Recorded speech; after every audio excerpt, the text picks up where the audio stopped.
आज एकंदर जर आपण सभागृहातलं सगळं काही जे काही चाललं होतं पाहिलं असेल तर अबू आझमींना निलंबित केल्यानंतर लगेच आमची मागणी होती की जशी कारवाई अबू आझमीवर केली आणि ती करायलाच पाहिजे होती, काल पण आमची मागणी होती, खरं तर कालपासूनच करायला पाहिजे होतं, पण तशीच हिंमत दाखवून जे भाजपच्या जवळचे आहेत, मग ते कोश्यारी असतील, कोरटकर असतील, सोलापूरकर असतील, त्यांच्यावर देखील कारवाई आणि त्यांच्यावर देखील बेड्या ठोकण्याची कारवाई ही या सरकारने केली पाहिजे.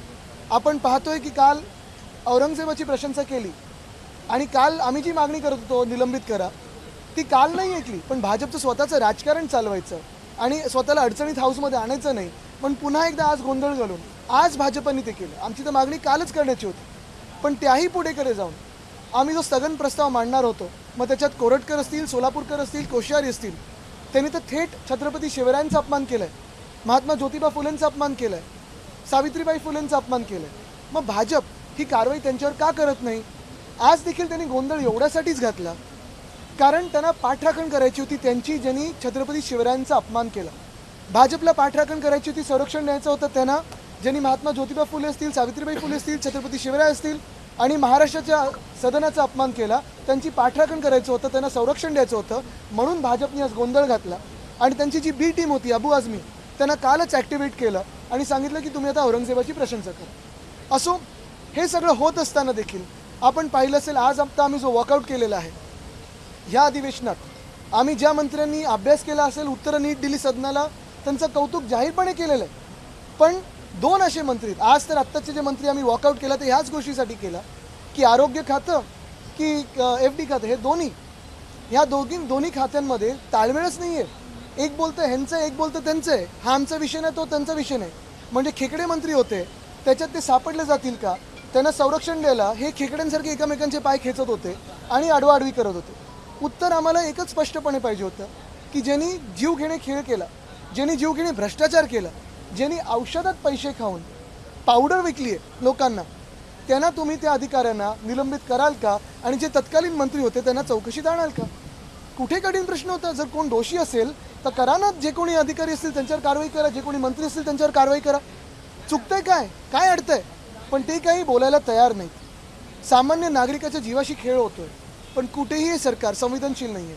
तसंच दुसरे ते गुल लाभराव पाटील बरोबर आहे, ते देखील टपोरी मंत्री असल्यासारखे उत्तरं देतात.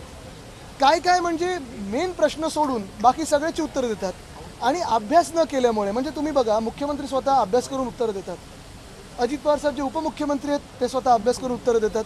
एक उपमुख्यमंत्री त्यांचा काय ताळमेळच नसतो, ते काय नुसतं आणि सोडून देतात. त्यांनी खाते वाटप पण केलं आहे, बाकीच्या वेळी खाती स्वतःकडे कॉन्ट्रॅक्टर्सची डील करायला, पण उत्तरं देताना स्वतःकडे खाती नाही. आणि तसंच त्यांचे जे मंत्री आहेत त्यांच्या गटातले ते टपोरी उत्तरं देतात आणि ह्याच्यावर आमचा आक्षेप आहे. आज विधानभवनात देखील मी खरोखर जे स्पीकर आहेत अध्यक्ष महोदयांचे आभार मानतो की त्यांनी ती टपोरी जे काय तो उल्लेख होता मंत्र्यांचा तो मागे घेतला, त्यांनी मागे घ्यायला लावला, रेकॉर्डवरनं काढायला लावला.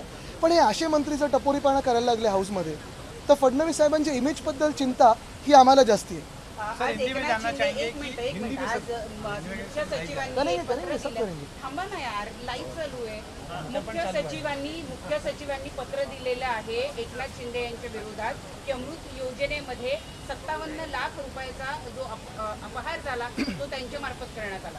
मी मुख्य सचिवांचं अभिनंदन करतो आणि कदाचित आपल्याला आता कळलं असेल की तत्कालीन मुख्यमंत्री घटनाबाह्य एकनाथ शिंदे ह्या सचिवांच्या मागे, मुख्य सचिवांच्या मागे का लागले होते. त्यांना बदलायचं होतं, मग प्रेशर टाकत होते, सौनिक साहेबांवर टाकत होते, सौनिक मॅडमवर टाकत होते. पण चांगल्या अधिकाऱ्यांना बदलायचं आणि जे तुम्हाला दोषी ठरवतील, जे तुमचा भ्रष्टाचार पकडतील, जे चुकीचं काम करायला नाही बोलतील त्यांना काढून टाकायचं. हा जो त्यांचा डाव होता तो मी उघडा पाडला होता. आज हे जे काही त्यांनी पत्र लिहिलं असेल, अशीच अनेक पत्र मी मागच्या काळात लिहिली होती आणि आता मुख्यमंत्र्यांकडे जाऊन देणार आहे. रस्त्याचा घोटाळा एकनाथ शिंदेंचाच हात आहे. MMRDA जे फ्रान्सच्या देशदूतांनी पत्र लिहिलेलं आहे त्याच्यात पण एकनाथ शिंदेंचाच हात आहे. ह्याच्यावर सगळ्यावर मुख्यमंत्री महोदयांनी जर कारवाई केली तर विरोधी पक्ष म्हणून देखील आम्ही त्यांची साथ देऊ, कारण आम्हाला देखील हा महाराष्ट्र पारदर्शक कारभार करणारा महाराष्ट्र पाहिजे, स्वच्छ महाराष्ट्र पाहिजे. फक्त एकनाथ शिंदे यांच्याच विभागाचे ही सगळी प्रकरणं पुढे आणली जात आहेत का? जाणीवपूर्वक त्यांना एकटं पाडलं जात आहे का? आता हा त्यांनी विचार करावा, कारण हलक्यात घेतलं तर काय होईल. आता हलकं फुलकं किती आहे ते दिसायला लागलं. नुसतं हवा होती, गॅस होता. किया गया है, एक तो सस्पेंड किया गया है, वो उस पर जवाब दीजिए, और दूसरा अखिलेश यादव ने ट्वीट करके अबू आसिम आजमी ने जो कहा है उसको सपोर्ट किया है। अखिलेश जी को मैं स्थिति जो सत्य परिस्थिति है वो बताना चाहूँगा, और यही बात कहना चाहता हूँ कि कल हमने देखा था कि अबू आजमी जो भाजपा की बी टीम है उनको परसों से एक्टिवेट किया गया था।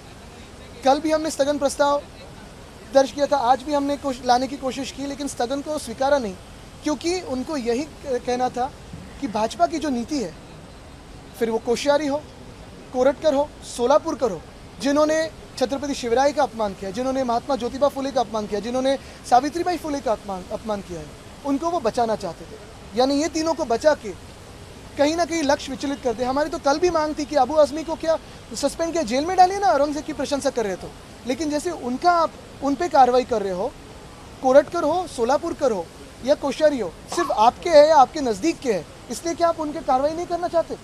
और यही बात है, अगर न्याय हो तो सारे के सारे महाराष्ट्र द्रोही के साथ हो, उनको भी सज़ा मिलनी चाहिए, कोरटकर हो या फिर सोलापुरकर हो। कल भी हम स्थगन लाएंगे, जहाँ जहाँ छत्रपति शिवराय का अपमान होता है हम शांत नहीं बैठेंगे। योगी आदित्यनाथ ने धमकी दी है कि अबू आजमी को आप यूपी भेज दो, ऐसे लोगों को इलाज करके हम वापस भेज देंगे। देखिए आज दिन कैसे आ गया है कि यूपी के सीएम वहाँ से बोल रहे हैं, लेकिन हमारे सीएम 2 दिन लेते हैं कार्रवाई करने को। हमारे सीएम पे ऐसी नौबत आ गई है कि जब दिसंबर में किसी की हत्या हुई थी, कल फोटो आने के बाद एक मंत्री को इस्तीफा देना पड़ा। योगी जी शायद अलग करते, बुलडोजर बेचते, लेकिन ये सीएम किस पार्टी के हैं, कौन सी विचारधारा के, मुझे पता नहीं। हमारी सीएम पे ऐसी नौबत आ गई, ऐसे समय आ गया है कि उन्हीं के पक्ष के 2-3 लोग छत्रपति शिवराय का अपमान करते हैं। शायद यूपी में उन पे बुलडोजर चलता है, लेकिन यहाँ तो लाड प्यार चल रहे हैं। तो सीएम में अंतर होता है, हो भी सकता है।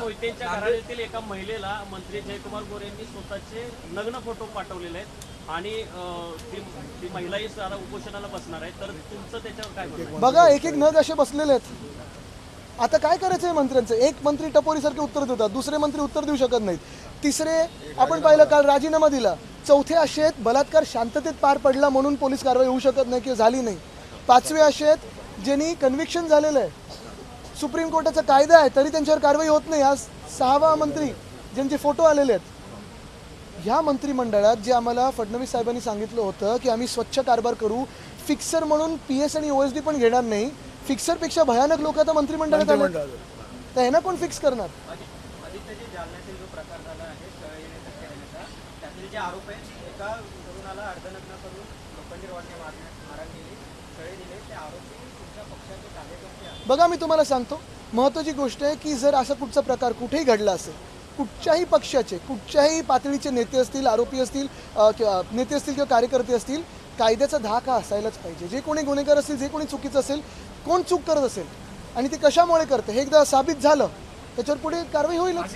पण आज आपल्या राज्यामध्ये कायद्याचा धाक आहे का, जेव्हा मंत्रीच असे सगळे फिरत असतात? काल नक्की राजीनामा का दिलाय? नैतिकता म्हणून दिलाय की प्रकृती म्हणून दिलाय? ह्याचं उत्तर अजून आलं नाहीये। तर असं सगळं होत असताना काय कोणी उत्तर देणार याच्यावर? नवनीत राणा ने कहा है कि औरंगजेब का जो कब्र है उसे हटाया जाना चाहिए। एक मिनिट, हे झालं की नवनीत राणा ने धनंजय मुंडेंची पाठराखण केली होती यापूर्वी, आता तेच नामदेव शास्त्री यांना पीडित कुटुंबाचा पुळका आलेला आहे, अशा पद्धतीने बघा मी कशात जाणार नाही। मी एकच सांगेन तुम्हाला की कालचे जे आहे त्याच्यात सुधारित चार्जशीट झाली पाहिजे, जे सत्य परिस्थिती लोकांसमोर आली पाहिजे, आणि जे कोणी ते कृत्य केलं असेल, मी जातपात धर्म न पाहता सांगतोय, जातपात धर्म न पाहता ज्यांनी कोणी ते घाणेरडे कृत्य त्या फोटोमध्ये केलं आणि जे कोणी मारेकर असतील त्यांना भर चौकात फाशी झालीच पाहिजे। नवनीत राणा ने कहा है कि औरंगजेब की जो कब्र है उसे हटाया जाना पीएम साहब से समय ले, पीएम साहब ने समय दिया तो आगे की कार्रवाई हो सकती है। एबीपी माझा, उघडा डोळे बघा नीट।